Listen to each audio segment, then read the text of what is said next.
Live on எவன் நேயர்களுக்கு வணக்கம். நம்ம இந்த வீடியோவில் என்ன பார்க்க போகிறோம்னா டிடிடி படத்தோட ரிவ்யூ தான் பார்க்க போகிறோம். டிடிடி தலைவர் தம்பி தலைமையில் அப்படின்ற படம் தான் இந்த பொங்கலுக்கு பொங்கல் வெளியீடாக வந்திருக்கு. நடிகர் ஜீவா மற்றும் பலர் இந்த படத்தில் நடிச்சிருக்காங்க. இப்போ இந்த படத்தோட கதை என்னன்றதை நம்ம பார்த்தலாம். படத்தோட கதை என்னன்னு பார்த்தீங்கன்னா, ஜீவா ஒரு ஊர் தலைவராக இருக்காரு, பஞ்சாயத்து தலைவராக இருக்காரு.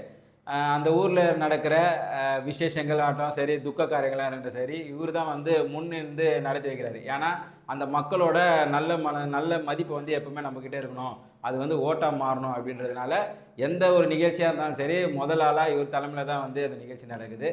அப்படி தான் பார்த்தீங்கன்னா, நடிகர் இளவரசு மகளுக்கு திருமணம் நடக்குது. அவர் அந்த திருமணத்தை தன்னோட வீட்டிலேயே வச்சுருக்காரு. இந்த நேரம் பார்த்தீங்கன்னா, நம்ம தம்பி ராமையா அவரோட அப்பா இறந்துடுறாரு. இது ரெண்டுமே ஒரே நாளில் நடக்க போகுது. இளவரசும் அடம் பிடிக்கிறாரு, தன்னோட மகள் கல்யாணம் தன் வீட்டில் தான் நடக்கணும் அப்படின்ட்டு. அன்றைக்கே பார்த்தீங்கன்னா, நம்ம தம்பி ராமையாவோட அப்பா இறுதி ஊர்வலத்தை அன்றைக்கே நடத்தணும்னு சொல்லிட்டு பிரச்சனை பண்ணுறாரு. ஏற்கனவே இவங்களுக்கு ஒரு தகராறு இருக்குது. அதனால் ரெண்டு பேரோட ஈகோவும் கிளாஷ் ஆகுது இந்த இடத்துல. இதில் நம்ம தலைவர் தம்பி தலையிட்டு இந்த பஞ்சாயத்தை தீர்க்கிறாரா இல்லையா, என்ன மாதிரியான நடவடிக்கைகளை நம்ம ஜீவா எடுத்தார் அப்படின்றத முழு நீள காமெடியாக இந்த படத்தில் ப்ரெசென்ட் பண்ணியிருக்காரு நம்ம டைரக்டர். இப்போ இந்த படத்தோட ப்ளஸ் என்னென்னு பார்த்தீங்கன்னா, இது ஜீவாக்குனே எழுதப்பட்ட கதையாக தெரியுது. நம்ம ஜீவாவோட படங்கள்லாம் நிறைய பார்த்துருக்கோம். அதுவும் இந்த மாதிரியான காமெடி படத்துலலாம் ஜீவா நல்லாவே ஸ்கோர் பண்ணுவார். இந்த படத்தில் நல்லாவே ஸ்கோர் பண்ணுவார். இன்னொரு விஷயம் என்னென்னா, ஜீவா படங்களை தொடர்ந்து பார்க்குறவங்களுக்கு தெரியும், அவர் மட்டும் ஸ்கோர் பண்ண மாட்டார், தன் கூட நடிக்கிறவங்களையும் ஸ்கோர் பண்ண விடுவார். அந்த மாதிரி தான் பார்த்தீங்கன்னா இந்த படம் ஃபுல்லாகவே தன்னோட கூட இருக்க ஆர்டிஸ்ட்டையும் அவங்களையும் நடிக்க வச்சு அவங்களையும் ஸ்கோர் பண்ண வைக்கிறாரு.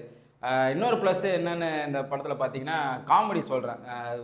காமெடியை திணிக்காமல் போகிற போக்கில் ஒரு கவுண்டர் அடிச்சுட்டு போகிறது, காமெடி பண்ணிட்டு போகிறது அப்படின்றது ரொம்ப இயல்பாகவே கதையோடு இந்த காமெடிக்கு நகர்றதுனால ரொம்ப ரசிக்கும்படியாகவும் இருக்குது.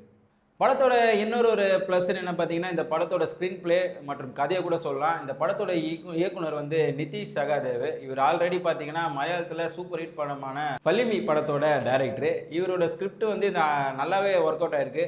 குறிப்பாக பார்த்தீங்கன்னா லைட்டாக மலையாள வாடை அடிக்கிற மாதிரியான கதை தமிழ் ஆடியன்ஸுக்கு புதுசாகவே இருக்குது. ஒரே லொக்கேஷனில் நடக்கிற கதையை அழகாகவே தன்னோட ஸ்க்ரீன் பிளேயில் ப்ரெசென்ட் பண்ணியிருக்காரு. நம்ம பார்த்தீங்கன்னா ஒரு சைடு பார்த்தீங்கன்னா துக்க நிகழ்ச்சி, ஒரு சைடு பார்த்தீங்கன்னா விசேஷ நிகழ்ச்சி, இது ரெண்டுத்தையுமே கரெக்டான கோணத்தில் இந்த டைரக்டர் காட்டியிருக்கு. படத்தோட இன்னொரு பெரிய ஹைலைட் என்னென்னு பார்த்தீங்கன்னா, படத்தோட சினிமாட்டோகிராஃபியும் ஆகட்டும் மியூசிக் ஆகட்டும், கதைக்கு என்ன தேவையோ அதை கரெக்டாக ப்ரெசென்ட் பண்ணியிருக்காங்க. நீங்கள் குடும்பத்தோடு போய் பாருங்கள், பார்த்துட்டு உங்கள் கமெண்ட் செக்ஷனில் சொல்லுங்கள்.